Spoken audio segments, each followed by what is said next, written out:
Good morning, everyone. Good morning. I asked each of you to join me on this morning so that we can give you an update on the tragedy that occurred last night in Paramount Park near Lemon Hill Mansion. You're going to hear from Police Commissioner Bethel. You're going to hear from our Public Safety Director, Adam Geer. Shortly after 10:30 last night, shooting took place in Fairmount Park. 11 people were ultimately injured by gunfire. 2 people, a young man, 21, and a young woman, 23, ultimately perished from their injuries. 9 others were wounded, and all have been treated and are in stable conditions at area hospitals. And 3 of those injured by gunfire are juveniles, and they remain in stable condition. But let me be absolutely clear today. As your mayor, I want to affirm to all of Philadelphia on today that there are no excuses for this. This is a heinous act of violence that was inhumane, no regard for life. We will, in this city of Philadelphia, be unapologetic about making sure that the public health and safety of our city and the people in our city is our #1 priority. When you hear me say no excuses, I don't want anyone to tell me that what occurred in a place and space where families gather on a regular basis to fellowship, people in neighborhoods gather.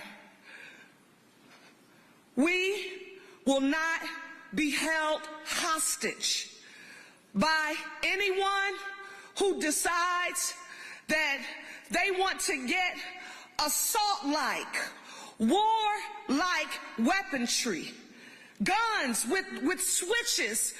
I hear the law enforcement officials, our police department, they're listening to video and they're listening to the shots being fired, and it's clear, you know, that it's not a handgun. We talk a lot about controlling the flow of illegal handguns, you know, across the nation, in the Commonwealth, and in our city. But this was wartime ammunition that was just opened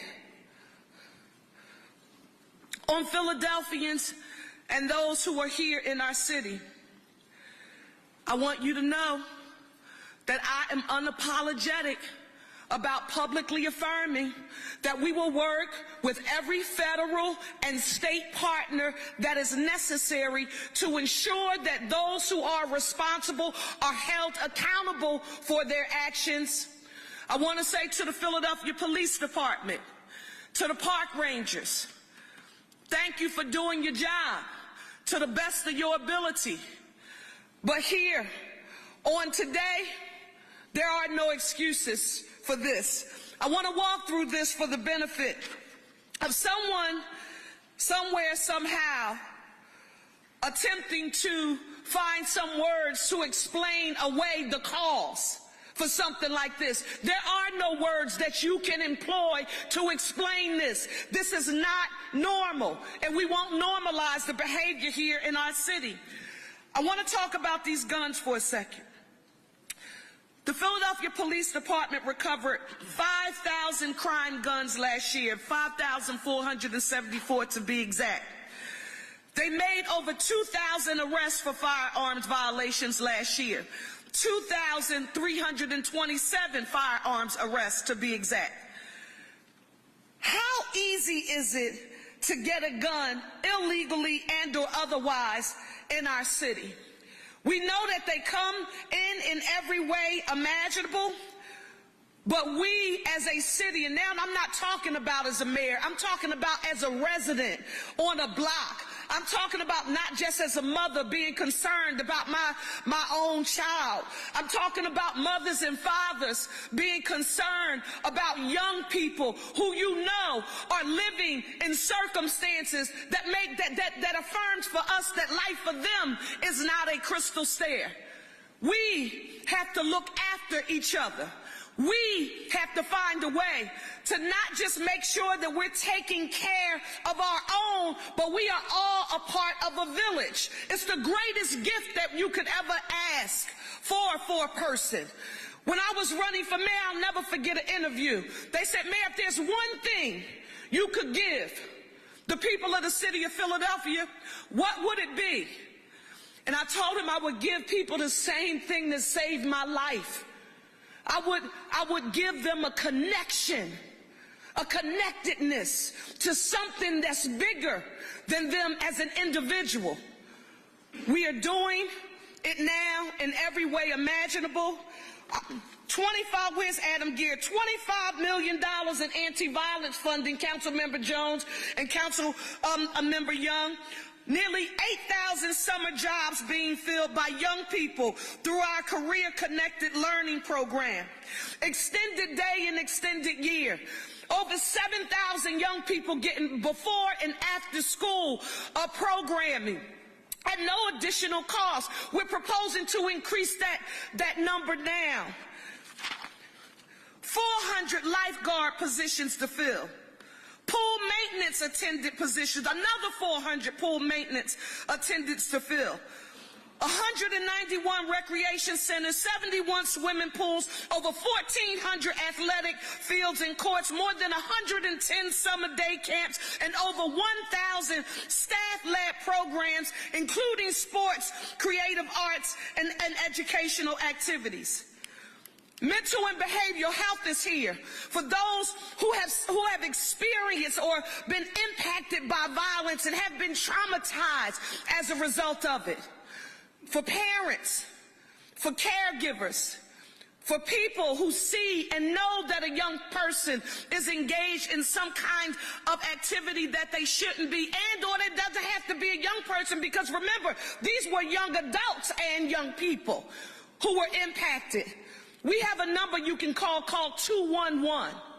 We have evening resource centers in neighborhoods. There is no one who can tell me that this city of Philadelphia is not doing what we should do and moving the needle on anti-violence efforts when we have a comprehensive strategy. We don't just think that Police Commissioner Bethel, I don't care how good he and his officers are, we can't police our way out of this. The park rangers can't do this alone. Our approach is comprehensive. It's prevention, it's intervention, and enforcement. But guess what? I will not apologize for calling on our federal partners and our state partners to work with the city of Philadelphia to ensure that those who are responsible for this are held accountable, and for us to do any and everything that we can to make our public health and safety our #1 priority. I was thinking about a time that I felt good. And man, I was so proud after the Eagles parade. I saw the pictures. If you didn't see an aerial view of it, you don't really know the magnitude of what we had just experienced. But to see all of those people from across the nation in our city celebrating without any challenges as it related to serious violent acts. Philadelphia, we're going to continue moving with prevention, intervention, and enforcement. Parents, caregivers, we know this is not an easy job. I was raised by my grandmother and my grandfather. I know it's tough. We have to know where our young people are. And for those who don't have young people who are in their homes as their children, or they're not raising them, I'm thinking about the young men and women. They were adults to us, but now I know that they were young adults when they were actually doing this. They founded and organized and ran the Little League I was a part of, the Oak Lane Youth Association. We need a collective, holistic approach to address this issue. And if there's anybody who's going to stand up anywhere in this nation, in this Commonwealth, or in this city and tell you that if the city of Philadelphia would do just this one thing, all of this would be over, they don't know the level of complexity of this challenge. I'm looking at the work we're doing right now. We're tackling housing. Tackling housing, CCME, Clancy's back there, workforce development, putting people on a path to self-sufficiency. Someone just sent me, another mayor from another city across the nation, sent me a copy of an article from something called The Economist, a journal called The Economist, saying, look at Philadelphia leading the pack in the nation in a reduction in homicides and violence here in our city. We're not going back to those old stats. We're not going back to those old stats. That means we need all hands on deck. That means everybody has a role. That means, yes, parents need to know where their children are and what they are doing. Yes, that's extremely important. But for those young people who don't come from a perfect nuclear family, and they need some help, and they need to be connected to something that's more powerful than they are, so that they can belong to something affirmative. That is essential, but we will make sure that we do it together. I'm telling you, I don't know how long I've been here. That's a little over a year, maybe a year and a half by now. This thing does not get easier. Does not get easier to have to stand before you when something like this occurs in our city, because you can't explain it away. I'll tell you one thing, the people standing here with me as your mayor, I am never going to tire from going to war against the status quo, going to war against lawlessness, and doing any and everything that we have to do to make Philadelphia safer. We're doing it safe, clean, green, economic opportunity for all. The housing, you name it. These people up here are the ones that are working to implement so many programs and supports and opportunities for you. We can't forget that one part of the equation, because we're going to talk to somebody somewhere somehow who will say to you that, we should have been able to do something. Yeah, when the park rangers saw that folks were gathering and the convergence, I just want you to think about this. When I say we're not going to be held hostage, when you think about the convergence, because of social media, at a drop of a dime, where you could get 300 to 500 people in one place that's not planned, and the police department doesn't know, and then they have to try to go and control for it. We have some ideas. Council, we'll talk with Council President Kenyatta Johnson about this, but Councilmember Jones and Councilmember Young, we have some thoughts and some ideas about some things that are not going to be popular. So when you see us making some decisions that are not popular, you will understand why. But we're not going to be held hostage in our city. We have amazing events coming up in here. Philadelphia will be on the world stage. We know how to take care of ourselves. We're leading the nation right now in our significant reduction in crime and homicides. We're not going back to those old stats. You'll hear now from Police Commissioner Bethel.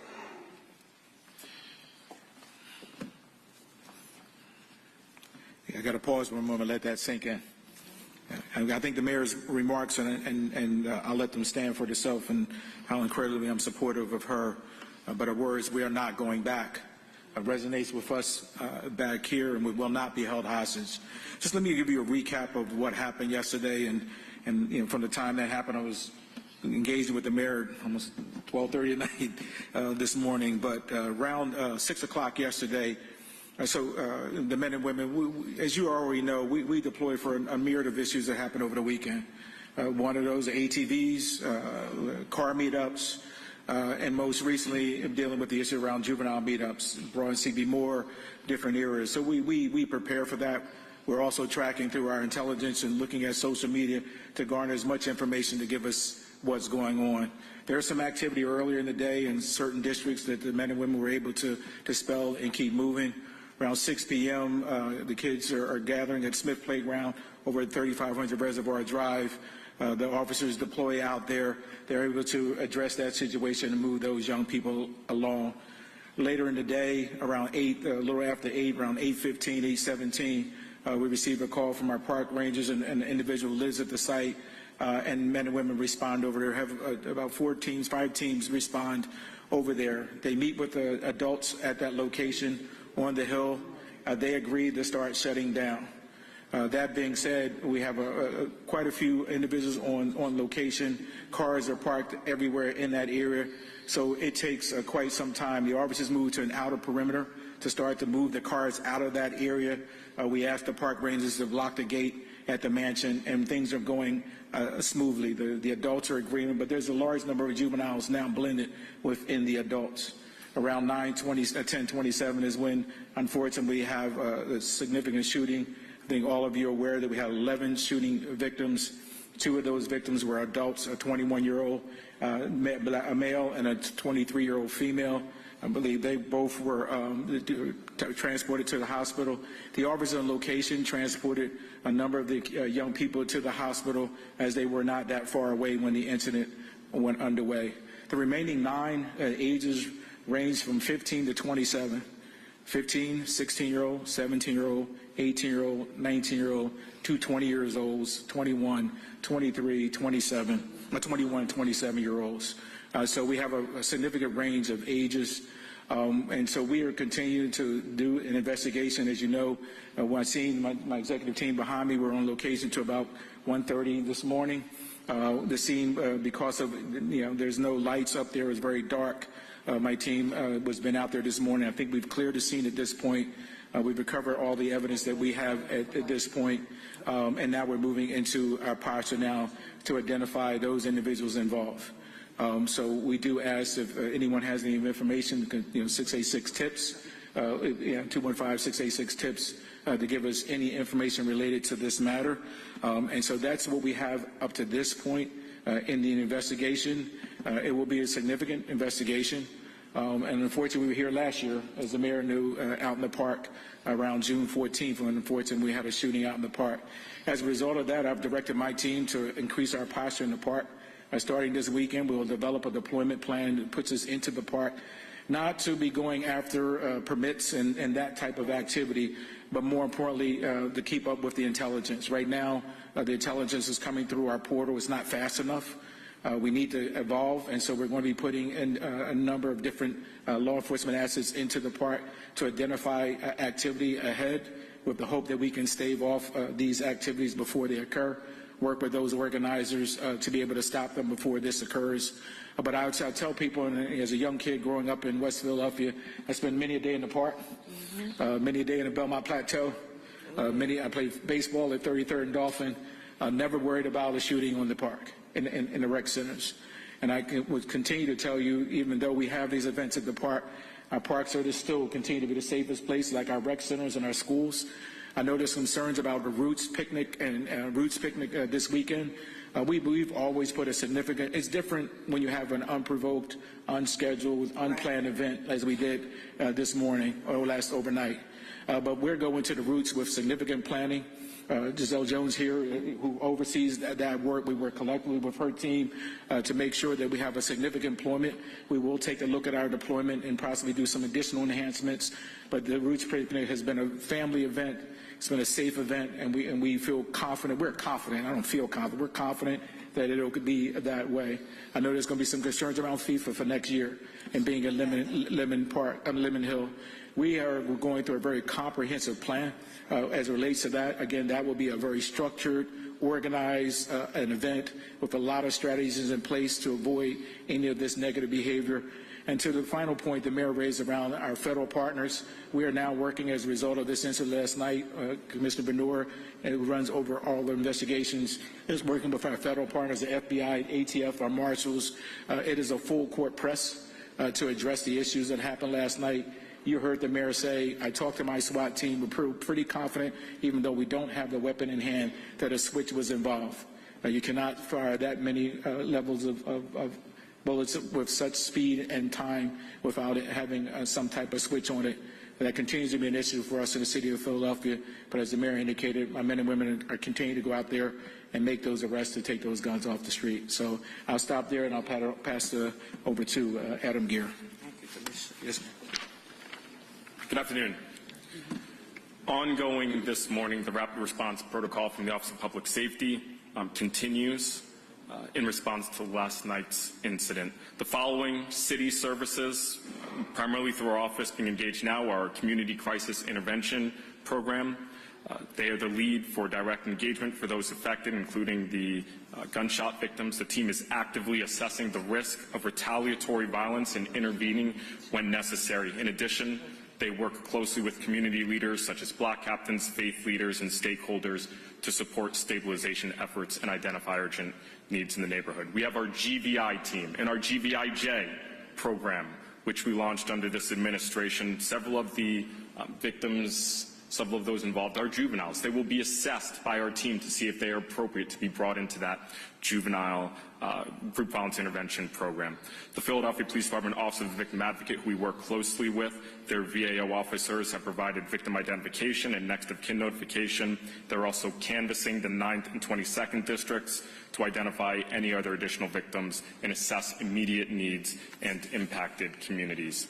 Our Office of the Victim Advocate has provided direct crime scene cleanup services and is offering both short and long-term housing relocation support to victims and their families. The officer also connects survivors with appropriate resources beyond its internal scope. Amir, who we have here present today, their leadership, upon receiving information from the VAOs, Amir will provide a wide range of needs. These include safety and relocation, access to food, clothing, transportation, support for property damage, as well as counseling and trauma-informed services. Now, while Amir is focused on group gun violence intervention, I'll just have you know they will stop at nothing. They will, if you need help, they will go. They were up there when tragically the plane crashed. Nothing to do with gun violence, but they're up there providing support to our communities. Town Watch Integrated Services is conducting a thorough neighborhood assessment to evaluate the strength of community support systems and identify existing resources and service networks. Faith-Based Affairs, Dr. Mary Palmer, Bishop, from our Office of Safe Neighborhoods, is identifying and engaging local faith-based leaders to promote healing and community solidarity.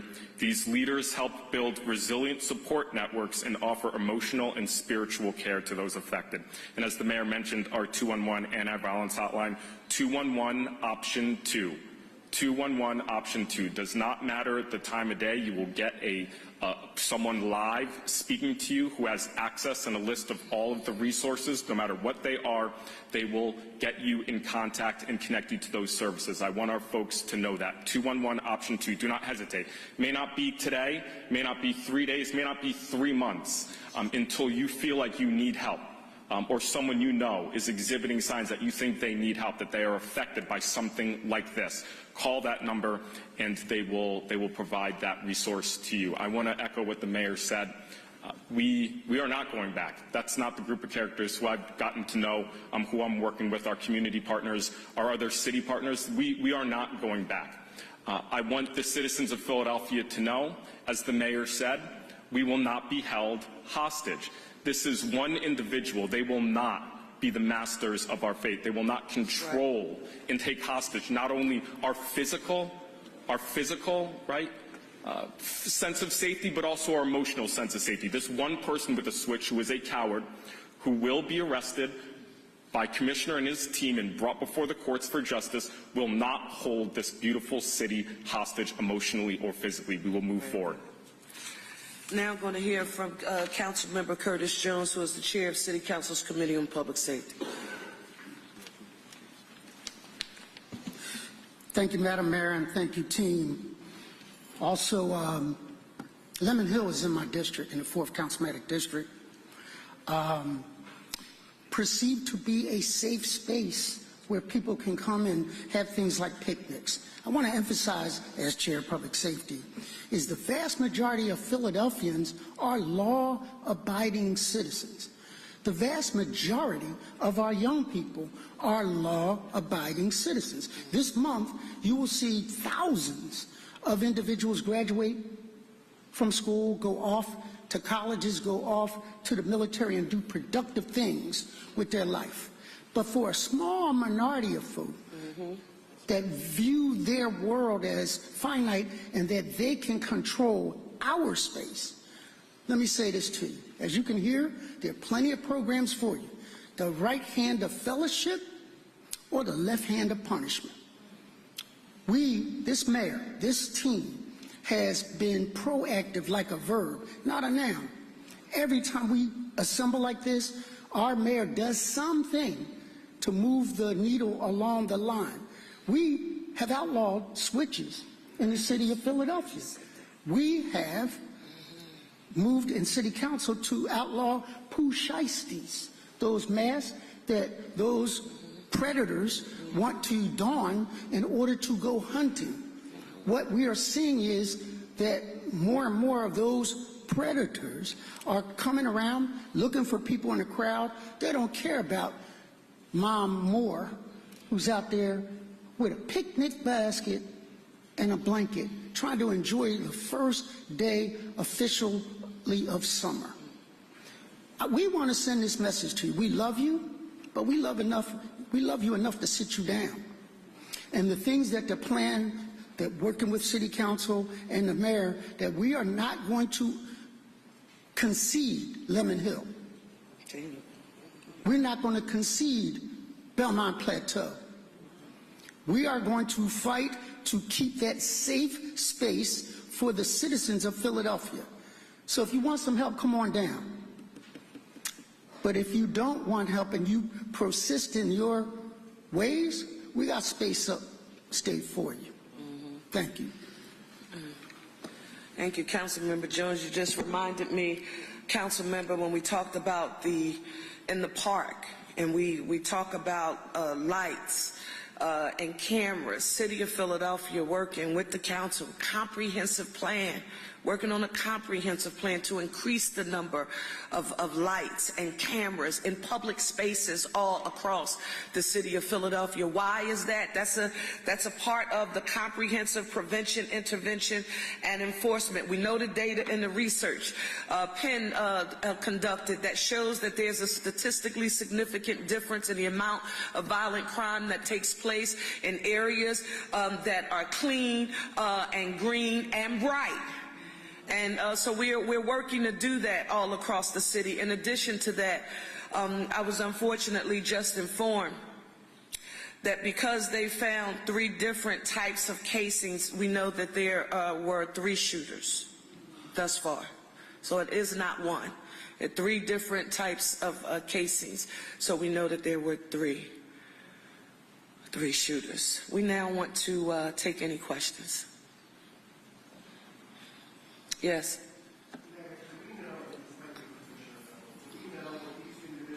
I'm sorry, where are you from? Okay, Ryan, thanks, dear. The individuals who were shot, we know at this point, can we say they were targeted, or they were in the area while police were trying to figure them out? We can't specifically say that they were targeted at this point or not. I mean, we will be able to continue to go through our investigation, but we're not able to tell you at this point till we go through an interview process with all of them to see if they were in fact targeted. We said there was a number of 3,000 targets working with adults. Do you know how many people? Yeah, the numbers have ranged. I mean, I've heard from anywhere from 2 to 3. That some people are saying 900. I think when you get folks into a space, you know, it's hard to determine the exact number. And I don't, so I can't give you a specifically.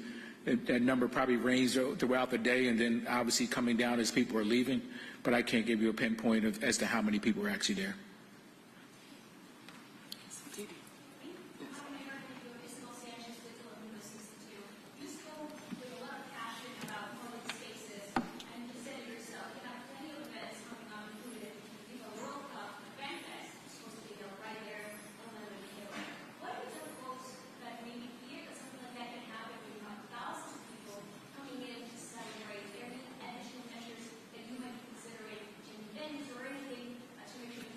Go ahead, Commissioner. I think, as I heard, I think we've demonstrated as a city when we have these large-scale events, our capacity to be able to meet that charge, whether it be the aftermath of the celebrations, whether it be even as the mayor described, it took 3,400 men and women to pull off the parade, and we brought assets from outside the city to do that.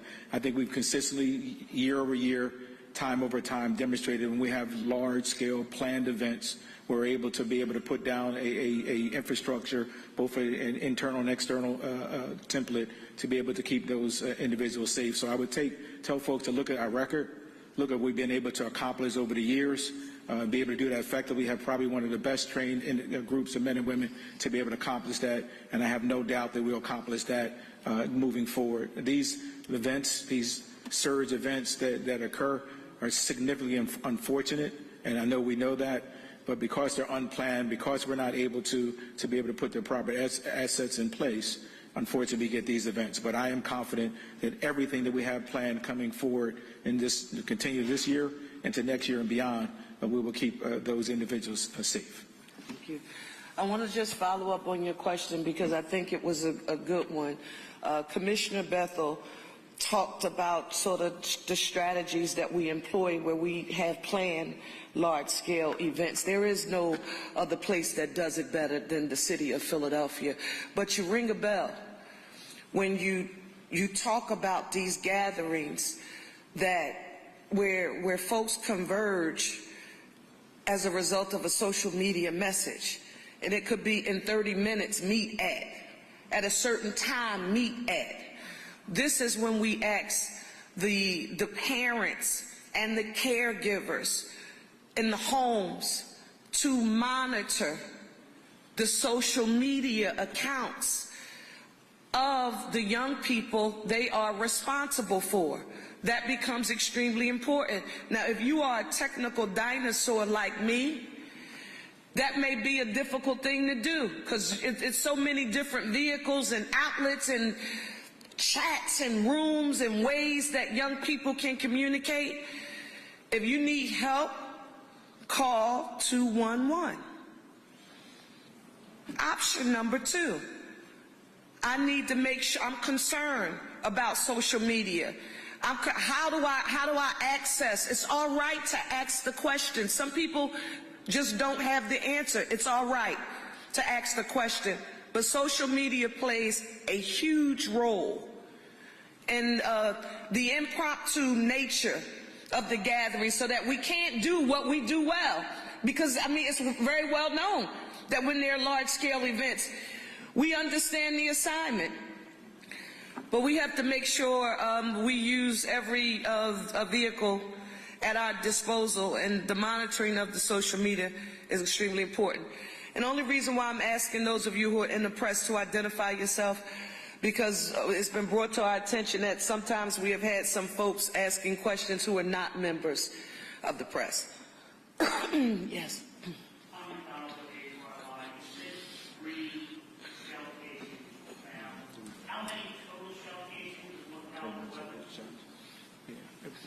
My team is telling me 21 FCCs were recovered. 3 different, that's correct. We won't we'll go through the investigation. It appears to be that to be the case, but we won't go any further than that. We're still sorting through that. I mean, there are folks out in the park. I mean, those who know that space, it is always occupied by a host of families. So we don't know what happened as it relates to whether it started that way and then the kids just came there. We have to sort through all of that. Yes.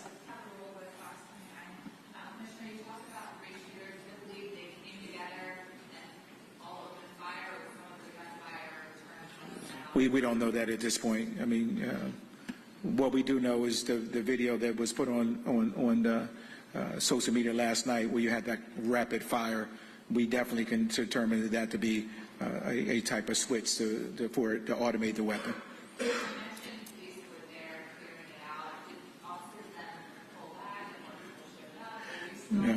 Yeah, we were in the acts of clearing it out. We worked with our park team to close the gate. we're actively trying, but from what my team described, because of the folks have now parked their cars all up on the side of the space, so it's a little bit of challenge of clearing it out and getting them out. They did not feel at that point that there was anything nefarious underway. They're just trying to get the crowd out, which is consistent. We do this regularly, whether it be in the plateau. I mean, most recently working with Commissioner Slauson because the ATVs were going into the plateau. We send our motorbike teams down there. So we're constantly playing this cat and mouse game out in the parks and other places, but 99% of the time it's a safe space, it's a crowd, we're asking them to move out, but we're doing that in a very thoughtful and effective way, right? We're not being overly aggressive because we do have families and folks out there. We're just asking them it's time for them to shut it down and move out of the park. Yes.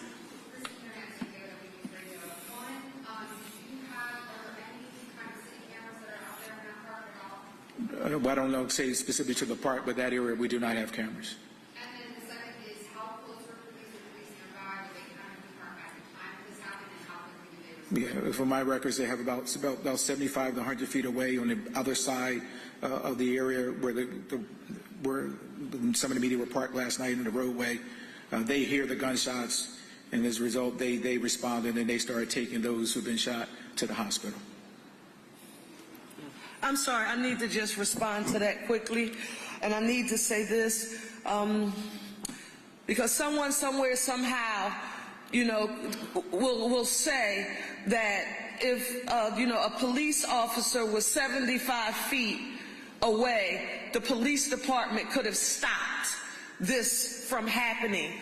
This is not, it was this random act of violence that occurred in what is normally one of the safest places where families gather in our city is not something that the police department could have solely and individually just prevented from happening. So I just want to note that and state that for the record, because we won't police our way out of this alone. That's important to state. Yes, sir.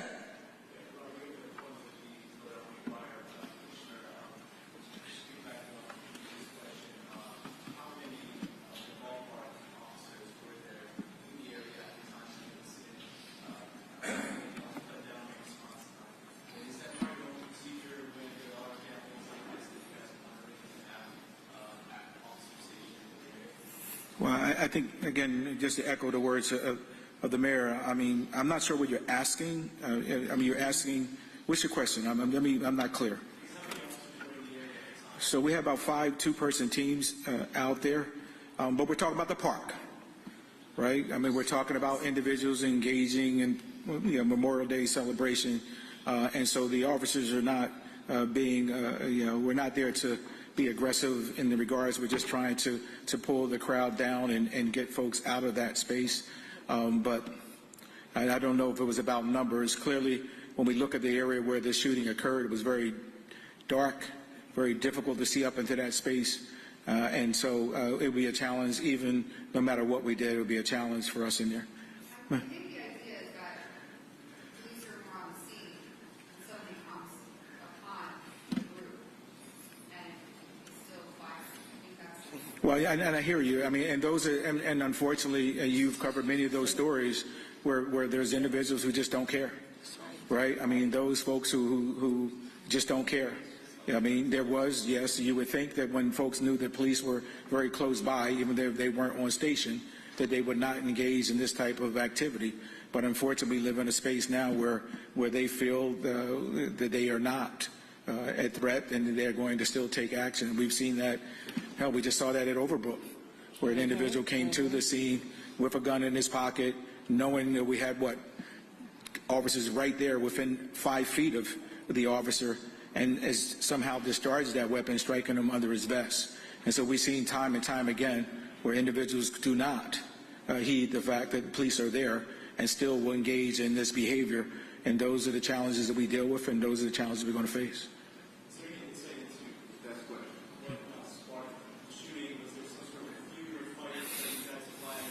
No, we'll go through it. I mean, listen, when you have, we got to remember, when we have this number of people come together, Some come, depending on who hosted it, but we'll work through that. Maybe just, as you remember last year, when we had the incident where the young lady was killed, it was because someone was either jealous of what they were doing. And so when you have that level of convergent behavior, you have conflicts across the city, and now A sees B, unfortunately, is on. And so it could be just that quick of a trigger that I saw the guy who did something to me, he sees me, we both are armed, and we're going to now engage each other. We don't know if there was an exchange of gunfire at this point between the two combatants or what that was, but that's the unfortunate part of this process. It can happen in seconds. Commissioner, where were you when you found a shotgun in somebody's coat? We were out in the 12th district, and the officers were, that was doing a parade and event. That we were actually had folks outstage to be able to deploy an event. There was something, in that case, the gentleman had a AR-15 down his side of his body, and the officer was ready to engage them. This is the last question. Commissioner, with your use of regular for switches, is that something you're seeing more of? How difficult is it for your officers? Yeah, I mean, so this year, I think this year we're seeing a little bit fewer switches than we have in the past years. But unfortunately, when they do engage, the amount of firepower that they can exhaust, I mean, you can go through a magazine in seconds. This is war, right? If you get a chance to listen to the video, that's the sound of war. You know, when you have an automatic weapon that you can empty a magazine, a 20-clip magazine in seconds, it is meant to kill, to create carnage, and to hit as many people as possible. And in this case, you see, it was able to do that. So it's a challenge for us, but we continue to go out and grab these individuals. We oftentimes don't know if they have a switch on them, only when we do make the arrest. Thank you, everybody. Thank you. Thank you, Commissioner. For everyone who is here for our next meeting, we are going to get the round. What time we're scheduled? We'll start our round table in approximately 10 minutes, so we'll give everyone a chance to get the equipment out. But please be patient with us. Thank you so much. We're going to start shortly. How are you? Just spoken. No, I meant to say one to... No, that's the word.